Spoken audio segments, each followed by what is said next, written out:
Hi guys, welcome to day 2. Congratulations on how far you've made it, right? Another day. So today is a big step. It's a big step. It's pivotal, and it's really gonna make everything feel like it's more real, like it's real, right? So choosing your business name and checking for its availability. That is what we'll be doing today. And think about this: your business is more than just a label, right? It's the first impression, and so it's people are going to remember what they're going to, how they're going to relate to you, I was thinking about the colors, but we're not there yet. But the business name, what it says, should let them know if they go and click on that name, what they may find, what it may behold, right? It's how they'll remember you. It's what they'll talk about. It's how they'll find you online. So choosing the right name is crucial. But be creative. It's not a stressful thing to do, so let's be creative with it, right? And let's break down this process into some simple steps. Now, one thing that we are going to do first is we're going to brainstorm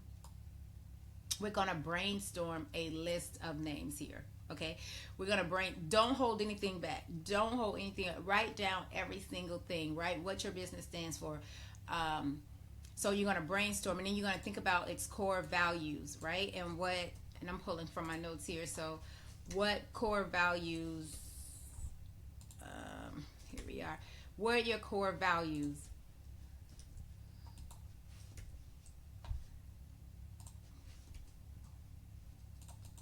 There we are. These are examples: your creativity, empowerment, education, innovation, right?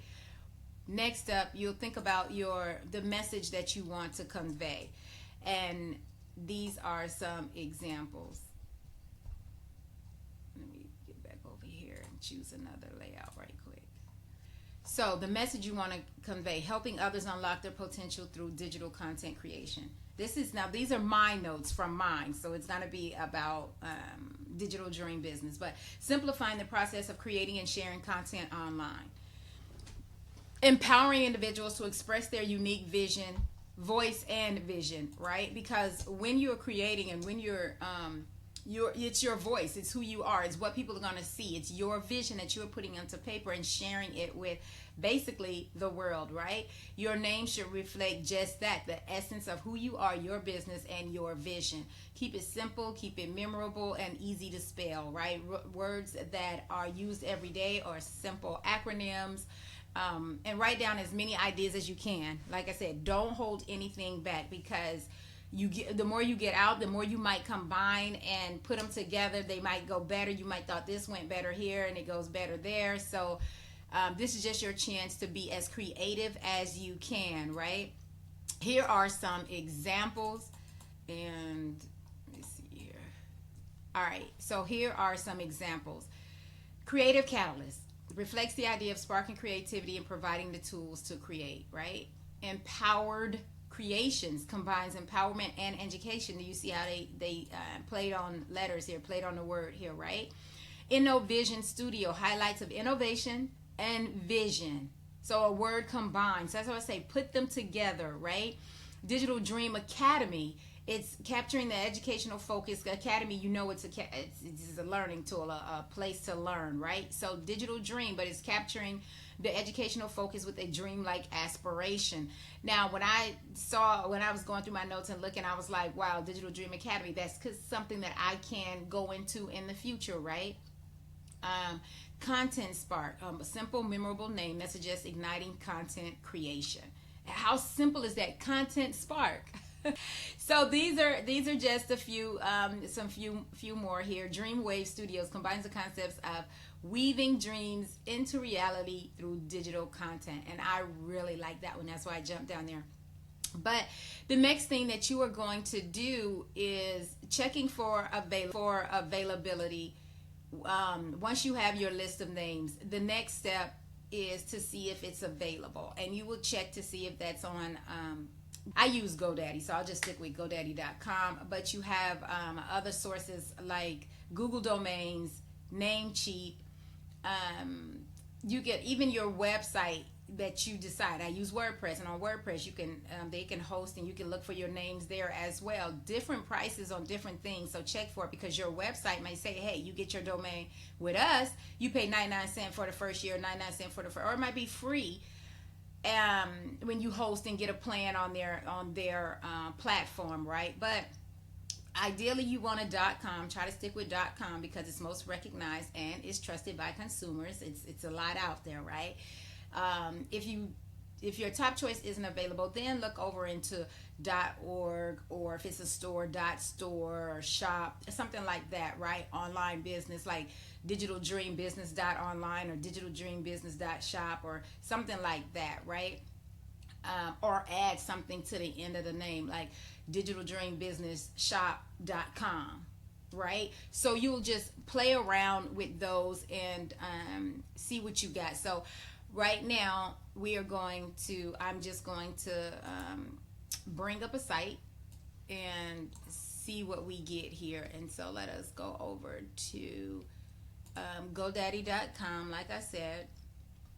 And all right, so here we are. We are going to pull up GoDaddy.com, and we're going to play around with the name that I chose, right?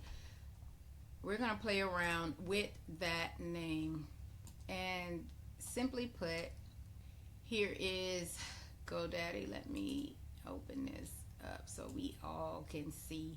All right, so we're just looking right now, and look what it says. .shop is $1.49 for the first year. But let me look for Digital Dream Business, and I'm not gonna put a .com. I'm not gonna put .anything. I'm not getting. Look, .net is a penny for the first year, right? So we look at .net. It's a penny for the first year, and $24.99 thereafter, right?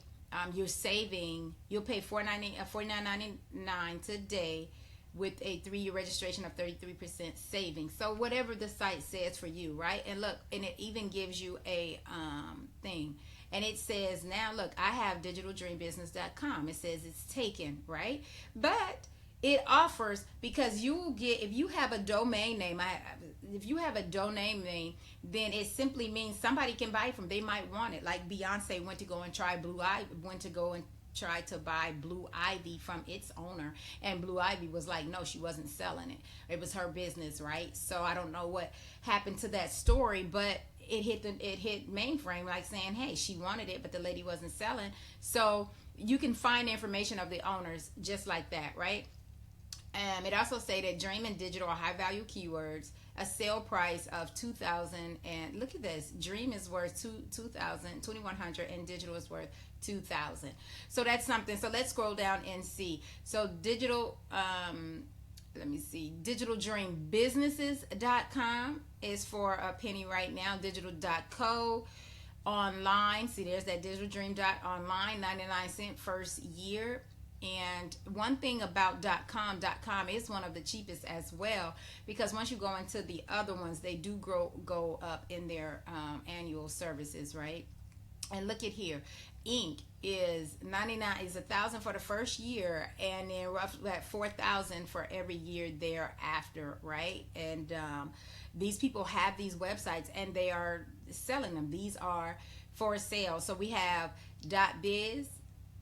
You can even do it.com, .shop. I do like the .shop. You can put a tag in between of it, right? And it's, look at that, look at that, $2,800, right? .ai is something that's coming about. You can see that there. And mydigitaldreams.net is $5. Look at that. I actually like that. I like that. My Digital Dreams. That can be a name of a store, right? I am going to write this down on my notes, right? I learn as I to my digital. And all right, mydigitaldreams.net. So nonetheless, you can see there's a lot. TheDigitalDreamBusiness.com is available. So yeah, let me see here. So those are the examples that you have, and you're checking for availability. Those are some of the things that you will look for. All right, so the next one, we're going to say, if you check for trademark issues. Look for trademarks. So when it comes to checking, before you settle on that name, now primarily it's ensured that it's not already trademarked by someone else. So as you search for the name, you haven't purchased the name yet, right? You haven't purchased the name yet, but you are considering what's out there. So you look, then you take that name and you go out to all the social media platforms and you go look over there, wherever you want to be, wherever you feel like you're going to be on, even the ones you're not, right? My name is in places that probably some platforms that I'll never use in this right now in my business, right? But I still have that platform taken with my name, right? With my business name. So another thing that we can look into is before you make any final things, you need to type that name in there. Type it all over Instagram, social media, because people have names on these platforms that are not trademarked. Now, if you trademark them, yes, you can have them pulled down and everything. You can go through that whole process. You can do those things. It's your business, rightfully so. Do it, right? But if it's not, they can be using, like, Digital Dream Business is on Instagram already, right? But if I go and go through the process, trademark and pull it all down, then guess what? That's just it. You have to pull it down, and it rightfully is mine. It's my business name. They'll have to come up with something else, right? So my Instagram handle is totally different than my business name because someone had it first, right? Over there on that handle. So as we look into the next one, let's look for where you will be looking for the trademarking is USPTO, and here it is. And you will navigate this website. It's actually a document that I'll place inside the resources so you can start looking for trademarks, your trademarks on how to do it. In here, trademark FAQs, right? So it's worth learning the website. You're definitely going to go this route. And let me see for so this is the website, uspto.gov. It's something that you can get familiar with when you're starting your business. And again, for this activity, I have said it takes about an hour. Just takes a simple hour for you to get through that, right? And then get the feedback. Once you've found something, you found a name, and if you decide to do the trademarking first, like under small businesses and LLCs and things like that, I don't say do it right away. But it's up to you and where you are along on your business journey. Everybody doesn't start from scratch who's tuned in and getting this course, seeing this course, or coming to me. So there are different stages, and generally if you're bringing in over $500, you need to have your LLC, and then when you go upward of $2,000 and plus more, you need to make sure everything is trademarked, and you, even if you have to do a whole rebranding at that time, then that is what you do. But for now, just getting started, you're a startup business, you're doing good, you're moving up, just right along, then you keep moving, just with your name, just with your social. Then you go and get your LLC. You start bringing in some income. It becomes steady. And then when you start reaching those regular above $2,000 marks regularly, and then you continue to grow and move on, because you don't want to continue growing your business and then you can't have that name anymore, right? After that, you'll get your feedback once you narrow down before you purchase, or even you get your feedback. If you have a platform already that you're using, shoot it out there, see what people say, suit it to your tightest community, your friends, your family. Get the feedback. Even you can do it in the start your own business right here in the community, and that'll be something that is great. You can put your ideas out there. Somebody already might know. If the website already exists, that name is so close to another one, then it's something to consider, right? But an outside perspective can highlight something you might have missed, is the point of getting that feedback. All right. So for today, the task for today is just to spend some time brainstorming business names that capture your specific brand, right? Check if the name is available. Check any trademark conflicts, if there are any out there. Once you've found the perfect name, you can start building an online presence sharing it with your friends and family. You can start brainstorming on more information on what you're going to be putting under that name and how to incorporate that name into more of what you do, right? It's an exciting step, and it brings you one step closer to launching your digital business. So, as always, remember your name is the foundation of your brand identity. Don't ever forget that, right? It's how people will find you. It's how they're going to remember you. It's how they're going to share information about you, right? It's so take the time. Longer than an hour, less than an hour. Kudos to you, right? But you got this. And I'm excited to see you in the next video. Until next time, guys. Bye.